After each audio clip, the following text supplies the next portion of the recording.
I've been involved in research in the area of fluorescence spectroscopy for more than 30 years. Fluorescence occurs when a molecule absorbs light of one colour and emits light of another. So here we have ultraviolet light shining on a molecule, and the molecule is emitting green coloured fluorescence. Fluorescence emission of a molecule depends on the environment in which the molecule finds itself in. Therefore, by changing the environment, we can change the fluorescence properties and develop sensors for biological, chemical and physical variables.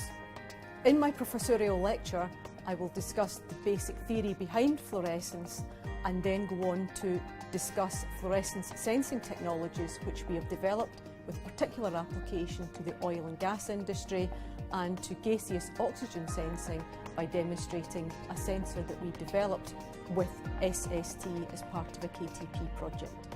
So come along to my professorial lecture at the end of January and learn more about fluorescence sensing technologies.